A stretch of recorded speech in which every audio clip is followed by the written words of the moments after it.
Welcome back to that lean, mean, wrestle-talking machine that is known as Wrestling with Egos. It's your boy, Brian, the intellectual savior of the wrestling masses, joined as ever in that other camera where they're by the Reverend of the Rant and the pastor of Pissed Off, Patrick. How are you, sir? Well, I can tell by your face how you are, but still enlighten us. Freaking peachy. All evidence to the contrary. Be that as it may, a lot's gone down this week. Some good, some bad, some ugly. I mean, ugly isn't even the beginning of it, and we'll try our best to get through all of it. We want to thank you for joining us as you always do, whether it's on Anchor Podcasts or on the YouTubes, as it were.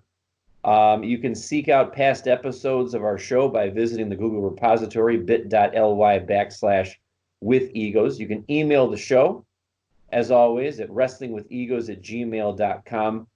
And I bet all of you folks out there in Wrestling with Egos land have some discussion you want to start with us, given recent events that have gone down in the world of professional wrestling. So join the conversation. Oh, wait, whoa. We don't want to do any public hangings on national television.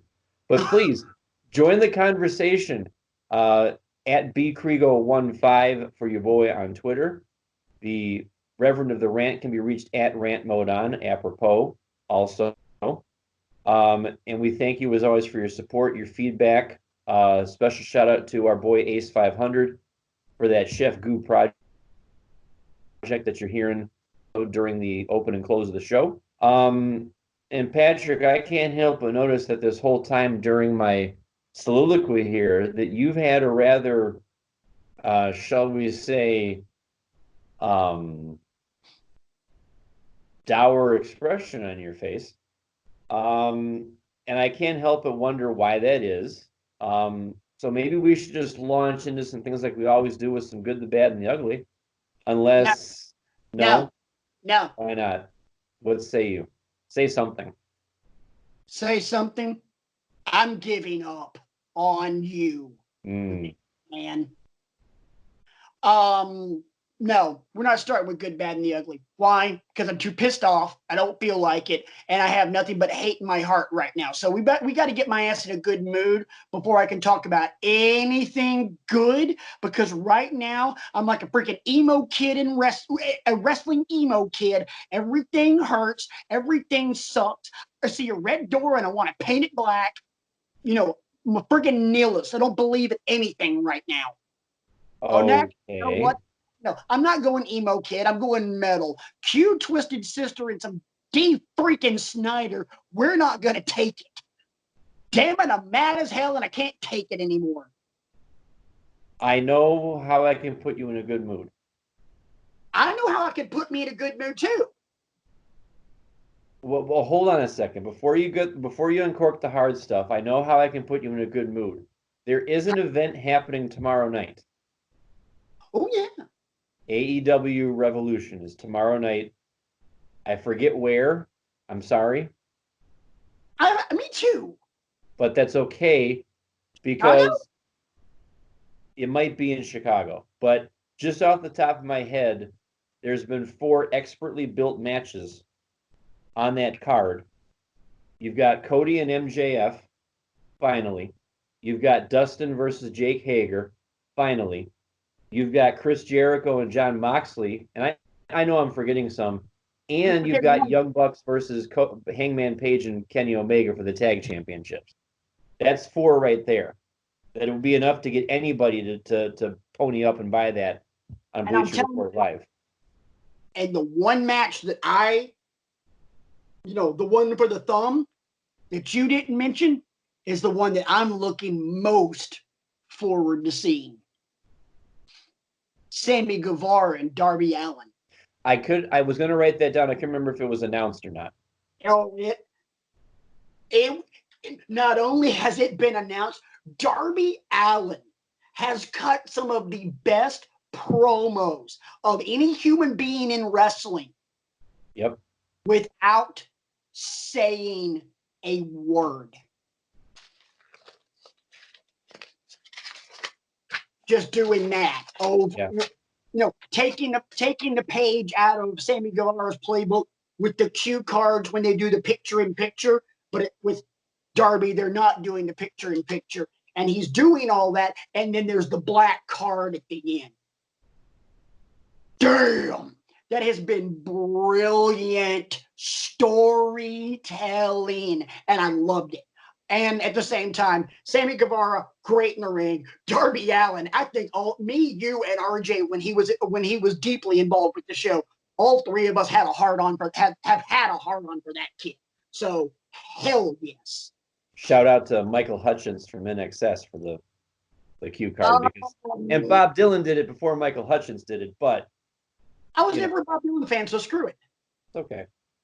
So there is some good out there, despite the fact that we know that we're not in the best place wrestling wise right now. But that we'll get into all that.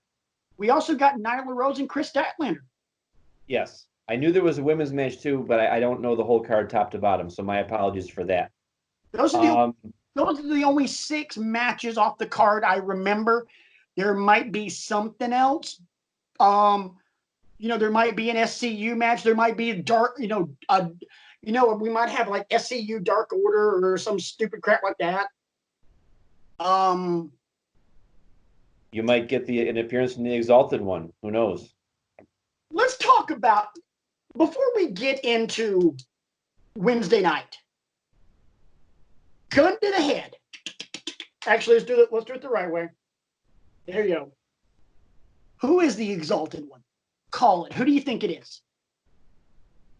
Because I know a couple of weeks ago, I can't remember if it's actually one of the episodes that we posted or not. And if it hasn't been posted, then it's one of the lost episodes. Sorry about that. But I kind of went on this little rant about how I thought it was going to be Christopher Daniels. No. I don't think it's going to be Christopher Daniels. I think Raven makes the most sense from a who's available standpoint and a who's who could slip into that role right away. I mean, I know a lot of people want to say Matt Hardy. He just got done with WWE, so there's probably some kind of a non-compete. You'd have to think there's a non-compete clause. 30 days. Okay. And it hasn't been 30 days yet. Oh. But who says we have to do it now? Right. So, I mean, for that reason, just looking at the calendar aspect of it, that's what makes me think it's Raven. It's probably not, because you want somebody a little bit younger that can maybe go in the ring for a match here and there. Matt Hardy obviously wouldn't be doing all the dirty work, because there's more than enough people in Dark Order that you could trot out there and have a match with.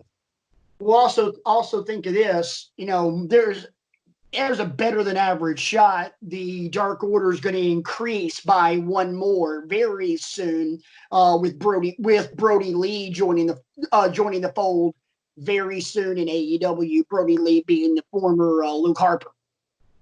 Okay. Yeah. And it's pretty much all been just inked in blood that Brody Lee will be part of the Dark Order. Probably not the Exalted one, probably like the heavy hitter. I wouldn't be surprised if they really don't have a plan right now. Like, okay, we can put Daniels in there if we have to, but if we can get so-and-so, that'll be better than Daniels. But if we can get Matt Hardy instead, that's what we really want. Kind of like when the NWO was doing their initial thing, the original third guy was supposed to be Sting. Right. Sting didn't want to flip, and then it was like, hey, what if Hogan went heel? Ba-boom. And to be fair, one thing AEW has shown that they're good at is playing the long game.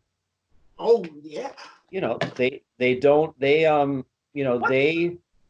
have nothing but time to play with here. They're really making up their own calendar as time goes on, and they can say, why don't we let this marinate for a little bit? If we want to wait for the personality that we want to be in charge or be the exalted one or whomever, let's say it is Matt Hardy. Why that could wait till end of April, beginning of May, right before they have their next big event. Right. First off, what's this long game we're speaking of? Because that other wrestling company doesn't know shit about that.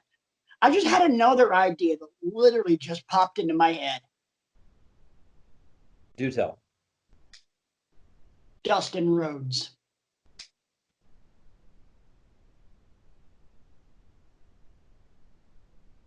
Oh, whoa. That would be a problem. No, that wouldn't. That would be freaking awesome. No, I'm saying that would be a problem for several personalities in AEW. Yeah. That would be epic. Because the Exalted One wouldn't have to be this larger, because you're thinking the Exalted One. So what do you instantly think? Broken Matt Hardy or Raven. This either, broken Matt Hardy and his flamboyant, whatever you want to call it. Raven and his complete nihilicism for the world and professional wrestling and everything else. Okay. Dustin Rhodes, piss and vinegar. Or as Alfred in Christopher Nolan's Batman trilogy said, some men just want to watch the world burn. Yeah. I mean, there's more than one way to skin a cat. Oh, yeah. I mean, whew. Let's pencil that one in. That way, if I'm right, we can go back and say I called it. Okay. Anyway, all right. Let's start. Would you like some more good? I want to see if I can prolong this good mood for you. I want to talk a little bit more about Revolution. Okay. You talked a minute ago about how all these matches seem to be built so well. Pick one. What's the one match that you think this is the one they killed in terms of the build up for it? Well, Jericho Moxley is almost too obvious, so I'm going to focus on another one because this one, I don't know how these four individuals can sneak up on you, but yet here we are. Hangman Page and Kenny Omega versus the Young Bucks all of a sudden. We're dancing on the edge of a razor blade here. Oh yeah, we are. The whole notion of who is the elite, what is the elite, they have each other's back, they don't have each other's back, the titles are on the line, egos are on the line, all this kind of stuff. It's almost like we knew something when we called the show Wrestling with Egos. This build all of a sudden, like I became aware of this like finally about 3 weeks ago, I think. Like, geez, it looks like this is what we're headed for because you got Hangman being the lone wolf, and you got Kenny trying to bring him along, but still trying to keep the Bucks along. Right. And you're twisting the Rubik's Cube around to the point where now all of a sudden you four are going at it. Kenny's stuck in the middle because he's got his friends in the Young Bucks and the elite, and then his tag team partner Hangman. Let me throw a little monkey wrench into all of this because we're wrestling fans. We watch this stuff for years and years and years, and a lot of times we can see what's coming a mile away. And I don't think that's going to happen this time. I'm going to tell you right now, Adam Page and Kenny Omega will retain because Kenny Omega is going to screw over the Bucks. Kenny is going to turn heel. Well, how can he screw the Bucks over if his tag team partner's Hangman? Because it's Hangman and it's the Bucks and Kenny's stuck in the middle. And because the Bucks have always had Kenny's back, everybody thinks, and conventional wisdom would tell you, that Kenny is always going to be loyal to Matt and Nick Jackson.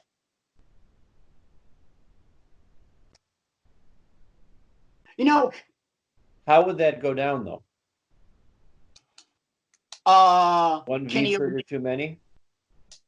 Kenny Omega cheats. Chair, chair, cheap shot from behind.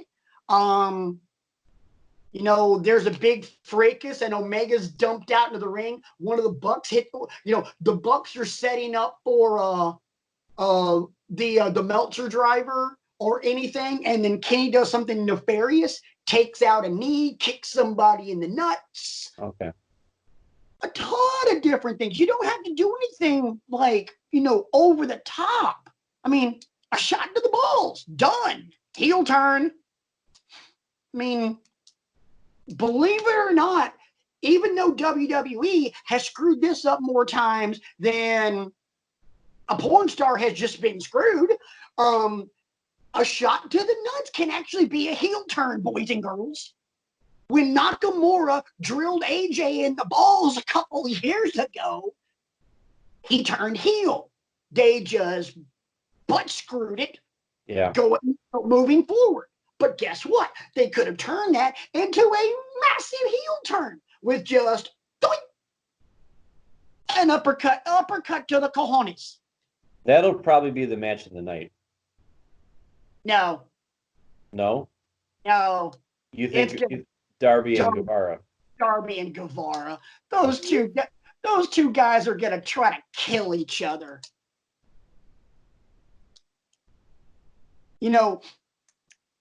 The tag team title match, I think, is going to be a really great spot fest. Because, that's what they, the Bucks are amazing. But that, they're a spot fest.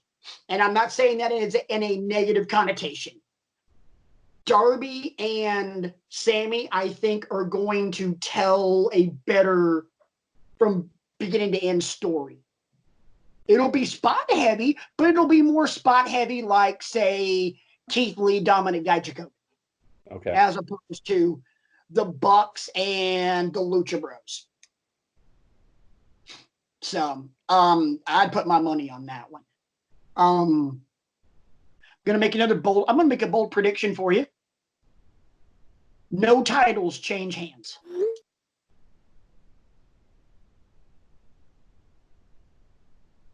That makes sense. I mean, I think Moxley does better as the hunter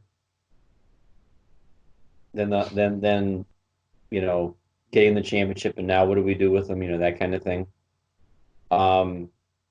And Jericho's proving week in and week out he's got more stories to tell. God, yes. My ugly this week, as a matter of fact, the cut that Moxley opened up by headbutting him. That looked kind of bad. It was like, and Jericho just writhing around the bottom rope, like selling it. Yeah. That was an ugly cut. I mean, Cody had one, the one that actually, let that scar over his eye ended up being a hell of a lot worse. Yeah. Speaking of ugly, did you see the pictures of Cody's foot after that moonsault off the cage? No. Things that make you go, ugh. Oh, God. You know what? Let's change topics and let's go ahead and continue with the good vibes, Okay. Let's stay on Wednesday. I've got one for you. Go for it. My good? One of my goods? I know where this is going, but hit me with it because I think where you're about to go ties right into a catchphrase that I've been having on this show. Hit it. Walter sends his regards. First off, love the fact there was a Game of Thrones reference in there. I love that. But now we're leading towards Walter and Balor at either NXT, TakeOver Dublin, or TakeOver Tampa. And I got 6 words for you. Hit it, Brian. Shut up and take my money. Ding, ding, ding, ding, ding, ding, ding, ding, ding, ding. And to be honest with you, didn't see it coming. Because Finn's out there. Finn's out there talking about, Johnny Gargano got the rub from Finn Balor, and Ilya Dragunov got the rub from Finn Balor, and this guy got, and I thought, okay, he's pivoting to Adam Cole, or he's pivoting to somebody in the Undisputed Era that he can just start, and when and when Imperium's music hit, I'm like, oh, wait a minute. I literally heard that because obviously with my work schedule, I had to watch it Thursday morning. And I just went, oh, son of a bitch.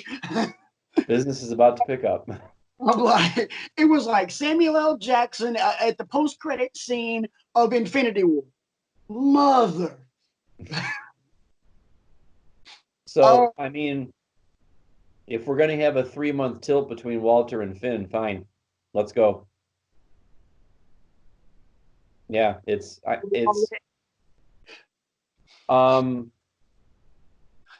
mean, those guys could literally go that long. I mean, I don't know that they've ever touched before. I don't know. They probably have, because Balor was really heavily involved in both ICW and OTT while he was still heavy in Japan. Yes. And I know Walter was as well, especially with OTT, with Over the Top. And the more I read about him, the more Walter this is, the more I realize how serious he takes this. Oh, yeah. He's a very traditional throwback, honoring the business, that sort of thing. And I really appreciate that about him. Oh, yeah. He is and I've read the same thing. He takes it very seriously. He takes it as a job and as a profession, but also very honorably. He almost kind of like, not even throwback old school wrestler, more like throwback like samurai shit. I mean, it's very respectful, which ties into Imperium so well, because with Imperium, as they say, the ring is sacred. But yeah, I mean, he's just, I'm a fan of the guy. I really, really enjoy watching him work. He is a no frills kind of guy, but he doesn't have to be, because of, the mystique that he has built for himself. The guy has nothing as far as like a character, but there's mystique with him. I mean, it's like just badass cachet. Kind of like basically the same kind of cachet like Ronda Rousey had in her 1 year in WWE. Yeah, she got lampooned a little bit because she was an outsider, but Ronda Rousey came into her own. But Ronda Rousey also had the already built-in cachet of, when this chick was in UFC, she cut a bloody path through that entire sport. All right, I'm going to see if I can't keep this going. All right. I like where you're at, and I like the temperature of the room. I'm going to go back to Monday after Raw. If you haven't watched it yet, boys and girls, cue up the Broken Skull podcast with the Big Show. That was good. It was very refreshing. Yes. Because the main theme I got out of Big Show's appearance was he realized early on in his career how many mistakes he personally made. Oh, yeah. And he atoned for them big time, and he sat there and he took it. I had forgotten that he was sent down to OVW. Yeah. That was the part that was like, wow, you were? And then they show footage of him, working with Batista and people like that. I thought it was a very candid, very refreshing, probably the best one Steve's done since that show's come back. Yeah, I agree. Now, don't get me wrong. I loved the one with The Undertaker. Yes. I thought that one was phenomenal. But yeah, the Big Show was equally as amazing for different reasons. Because with The Undertaker, we got an in-depth look into the making of that character for the very first time. And you got to hear Mark Calloway's perspectives on some of the most important things in the history of The Undertaker from the man himself for the very first time. With Paul White, with The Big Show, you not only got to hear about him admitting, yeah, there were a lot of things when I came to WWE that I had screwed up, but also how his run in WCW set him up for failure in WWE. It was a very well conducted interview, very well told story from both the interviewer and the interviewee. And I thought it was great. It was like listening to a lecture or like a guest speaker in a class. Brian, obviously you being a teacher, you know, when you have those speakers doing these presentations on things, or like presentations that you've given with, you know, some of your Google certification. Google. Yes. This week's Wrestling with Egos is brought to you by Goodle. www.goodle.org. Good luck finding it anywhere. Goodle.ug. But just it had that flow to it, and I really enjoyed that. It was just kind of pulling back the curtain, documentary film kind of interview stuff. I liked it. I liked it a lot. Cool. Let's keep the momentum going. Good stuff. Good stuff. Good stuff. Come on. Hey, Charlotte Bianca. Pretty good match. Pretty good. Pretty good. I mean, it was here's what worries me about that. Are they burying Bianca? A little. Nah.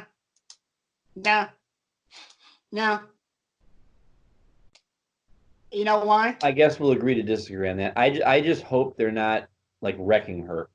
Nope. She's gonna win that ladder match. She's gonna win that ladder match at Tampa. It's either gonna be her or it's gonna be Tegan. I don't know if it'll be Tegan. Tegan's got more things she can do with Dakota still to make my fearless prediction come true. No. You know why? Tegan can win it because then Dakota can screw Tegan over.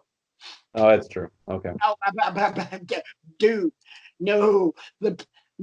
Number one contendership for a title match can easily go to someone like Tegan or Ciampa or someone like that, because there's someone that hates their guts that would be more than happy to stick a knife right in their back.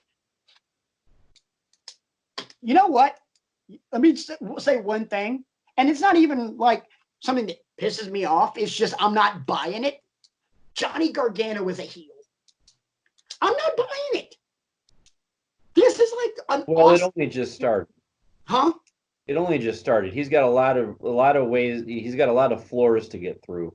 Yes. Oh, good. He's got a lot of work to do. Yeah. Because here's the thing: when Ciampa turned heel, it was, you know, F you, Ciampa, and then Ciampa cut that promo. It was just, rah, and Gargano was just.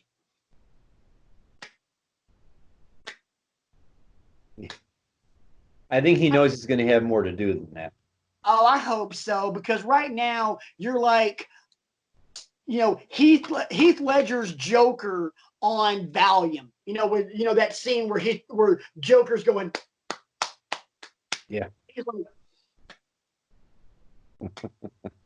It's like the old lady in church clapping along at praise and worship that ain't got no rhythm at all. Oh boy. Okay. Glad morning wind. I'm looking at my notes over here, and I'm sorry to say that I mean, I could keep going with other things, but I feel like one of my favorite idioms that's out there's an elephant in the room. You want to say idiom? You want to use your $500 word idiom? I got a different $500 word for you. Paradox. You know what the Okay. ultimate paradox of life is, Brian? Yes. You're damned if you do, and you're damned if you don't.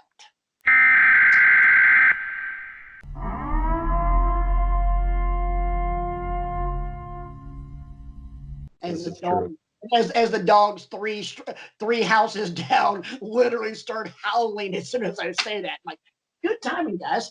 I feel like we've beat around the bush long enough, and I feel like the Reverend of the Rant, the pastor of Pissed Off, is about to stride to the lectern and do some preaching. So I'm gonna cross myself here. You know what? I ain't even Catholic, but you know what? I'll genuflect and I'll get into the pew and I'll open the missal to page 134. No. Page 911. Okay. Page 911.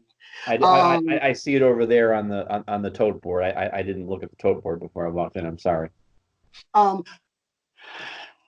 do we have to? Do we really have to? Can we just We pretend? wouldn't we Can we just wouldn't pretend that this didn't happen?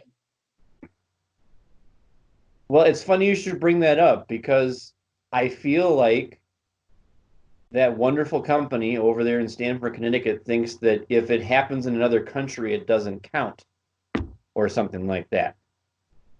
But Titles for the change. uninitiated, on Thursday, WWE made its annual foray to Saudi Arabia for Super Showdown. And as has become customary for these Super Showdown shows, they trot out the nostalgia acts.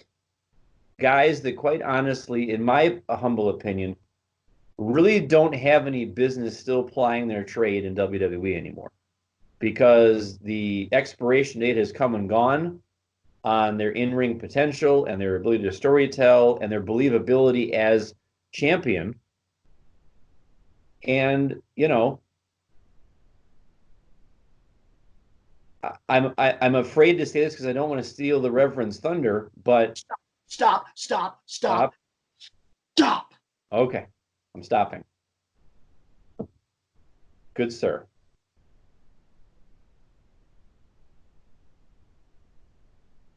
All right.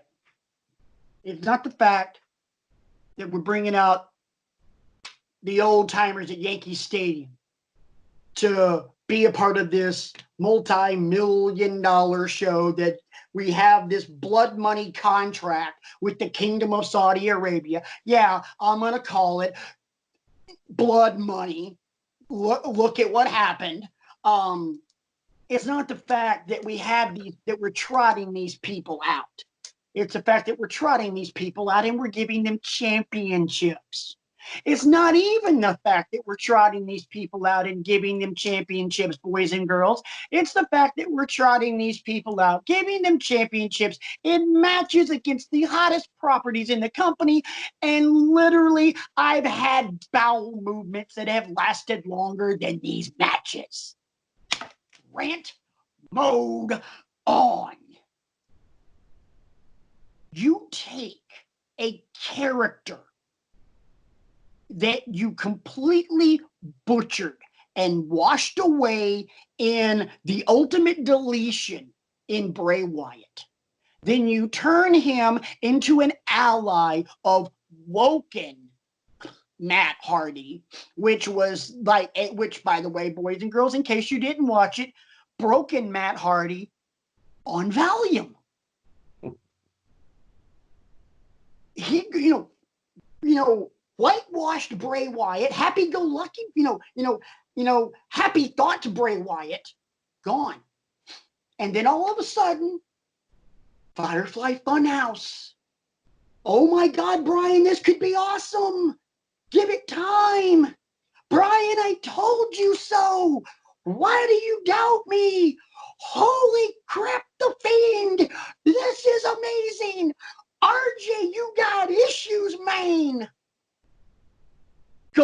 Goldberg beats him in 3 minutes.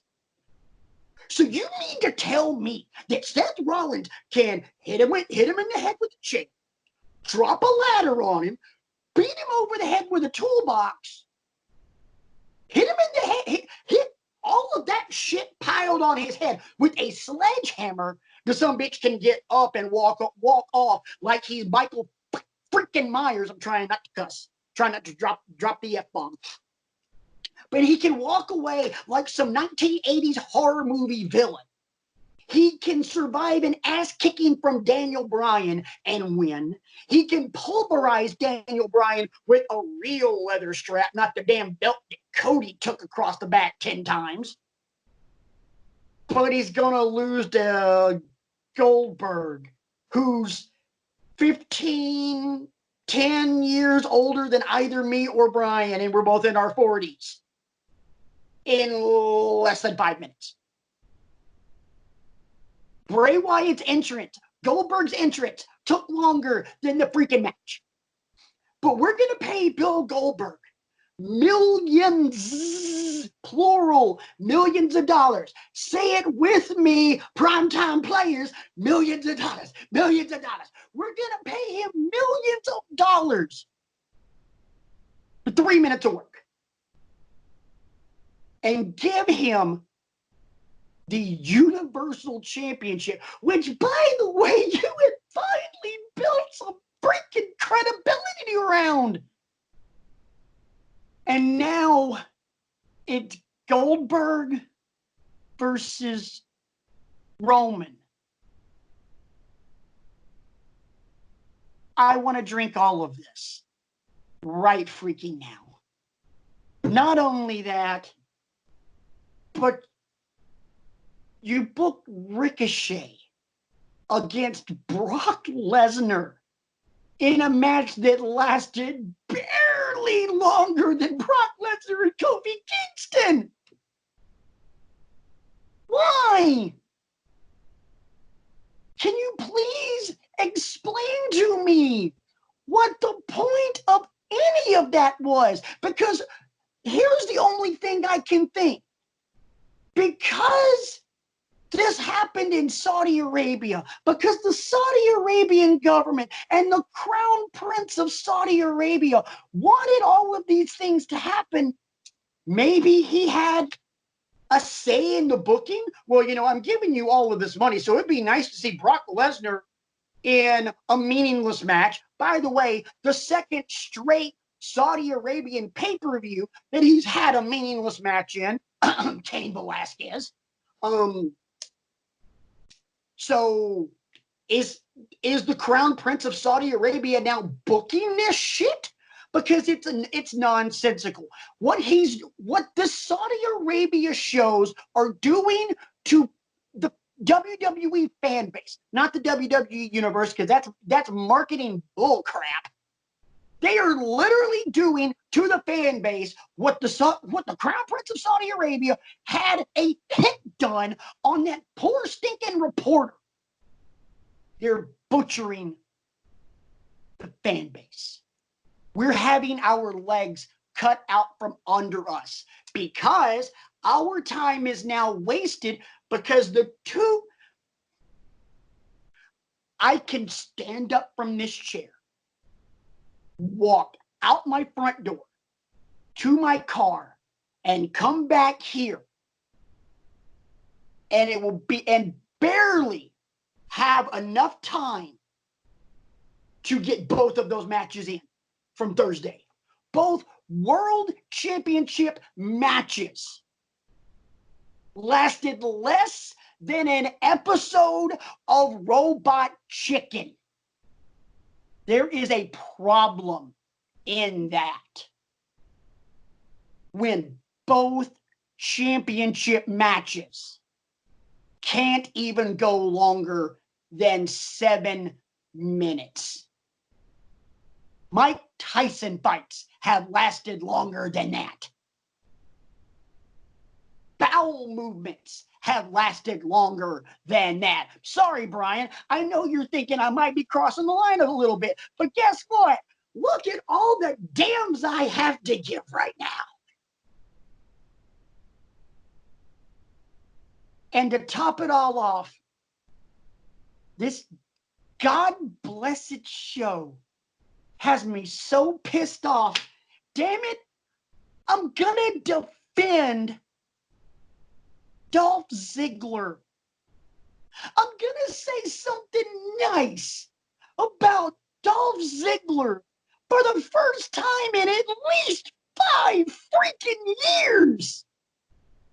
So you mean to tell me that Mansoor, a native of Saudi Arabia, who, by the way, can't even flip and get TV time on NXT, in the last 2 Saudi Arabian shows has beaten Cesaro and Dolph Ziggler? Clean. Clean. And he's a jobber in NXT. He's a jobber on 205 Live. Oh my God. What's next? Is he breaking news, boys and girls? Mansoor will beat Roman Reigns for the Universal Championship the next time they go to Saudi Arabia. Because you know Roman's going to beat Goldberg. Mansoor will win the Universal title. And we'll never see him again because the Universal Champion will now be exclusive to 205 Live.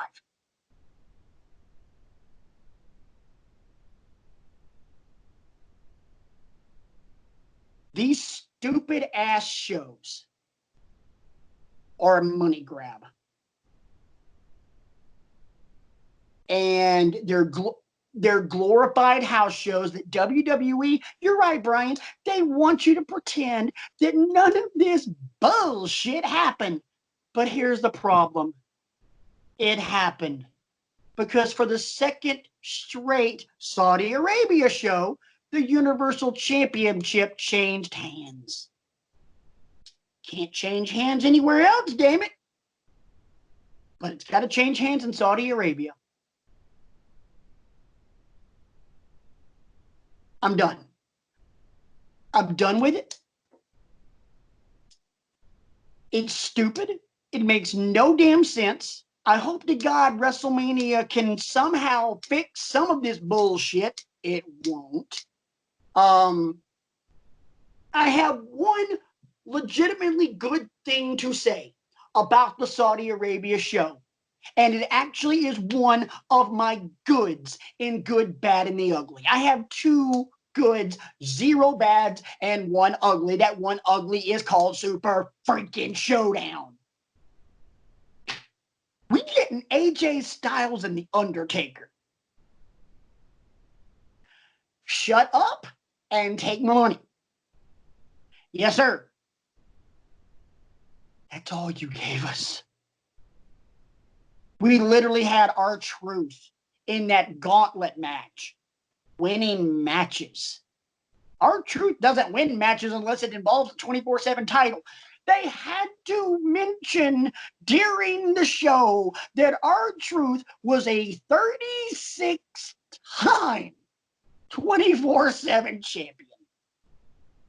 And all I can think is that is both hilarious and asinine at the same time. Hilarious and asinine, by the way, should be the subtitle of the next Super Showdown Saudi Arabia show. Either that or License to Kill, or Hostile Takeover, or Death to White People. I don't know. But and yeah, there's a little bit of venom in there, and I'm sorry. No, I'm not. Bite me. It's a horrible government. It's murderous and it's just vile. Bah. At least everybody made it home safe this time. Nobody got held up because, Crown Prince, what's his face? I'm not even going to try and say his name because I don't know it. Not even the fact that I'm going to butcher it. I don't know it. He didn't get his panties in a wad. But here's the problem I have. Those crowds are dead. Absolutely dead. Why? Because everybody seated in the front doesn't give two shits about what's going on. You could literally have the Bellas in the middle of the ring for 3.5 hours in an American crowd, and that's the kind of reaction you would get. Dead silence. Saudi Arabia crowds are worse than that one crowd from Lafayette, Louisiana. Yeah, you guys know the one. I'm tired of having my time wasted. I'm tired of having great ideas flushed down the toilet because of a multi-billion-dollar deal with a murderer. I mean, what's next? Are we going to have shows in OJ's backyard? You know, whatever. I'm pissed. I'm mad as hell. But I can't do anything about it. I'm handcuffed. Sky is falling. And we're all going to die. That's kind of how I feel about the state of all things WWE that aren't black and gold. Rant mode off. Well, it goes without saying that we're going to table homework this week, which, by the way, was Kurt Angle versus The Undertaker from No Way Out 2006. We're going to pick up on that next week. You know, great match. If you haven't watched it yet, you got another week to do your homework. You're welcome. Yep. I got to ask you. Yeah, I kind of went on that very long rant. Thank you for letting me do that, by the way. I should have stopped 5 minutes ago. I was running out of steam. It was good until I just anyway. Was there anything you liked about it? Because honestly, well, as is usual, I didn't watch it. Okay. Read about it on ESPN, and I heard that the Bayley and Naomi match was very well received.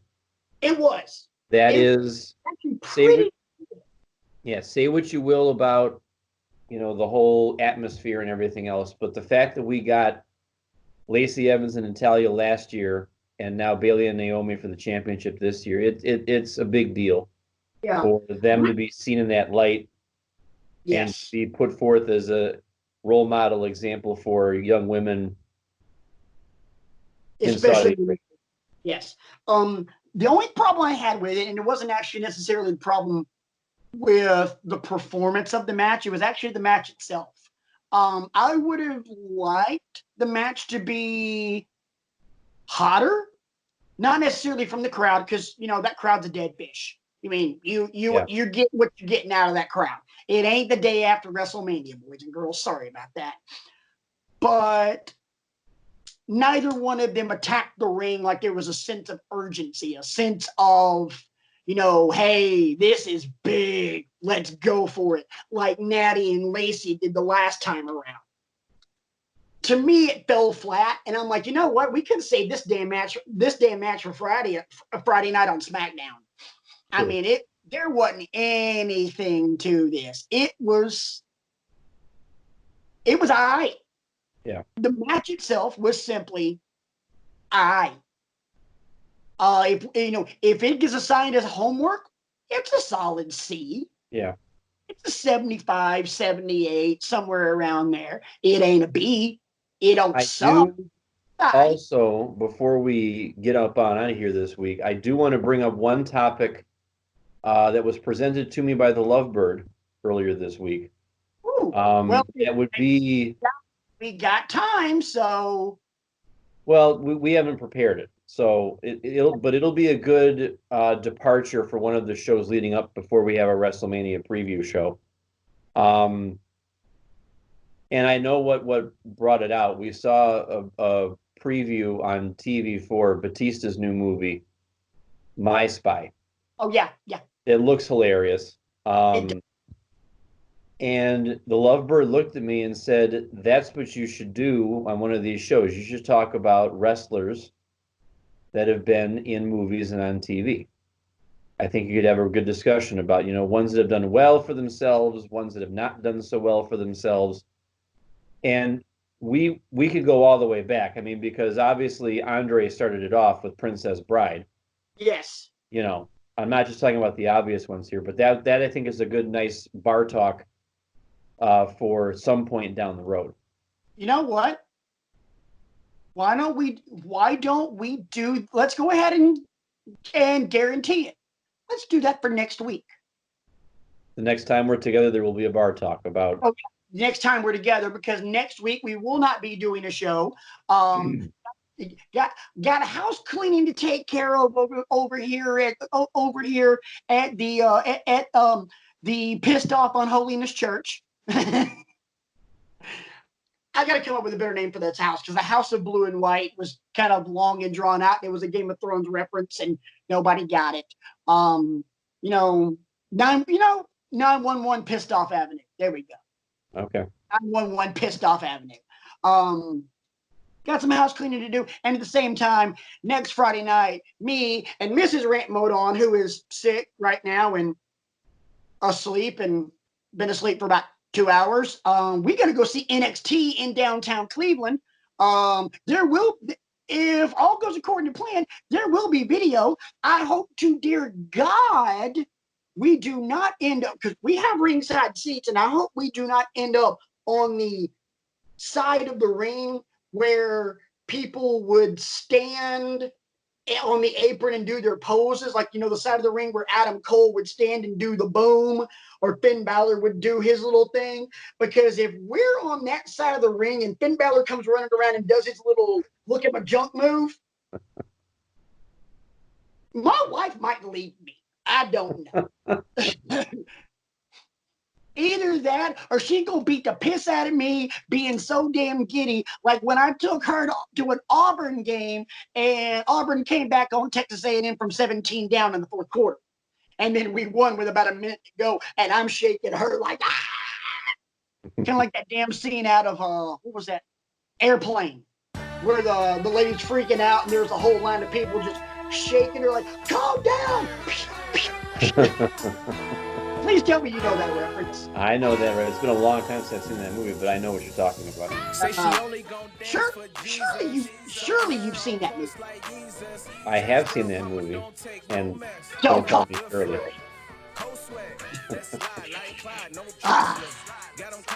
So we'll wrap it up by just saying,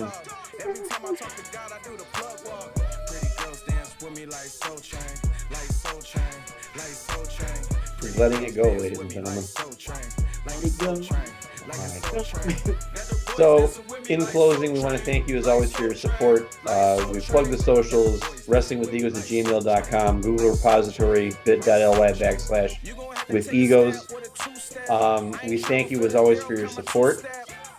Check out AEW Revolution tomorrow night. Should be a good show. Check out the Big Show Broken Skull podcast if you haven't already. Can I just do one thing as far as the Big Show? Because don't get me wrong, I always love the Big Show, but a little shout out to your boy The Rock. Sorry, still to this day one of the funniest things ever. So for my brother from another mother, Patrick at Rant Modon, this is your boy Brian at bkrigo15, the intellectual savior of the wrestling masses. Until we meet again, that's our story, and we're sticking to it. Damn Skippy.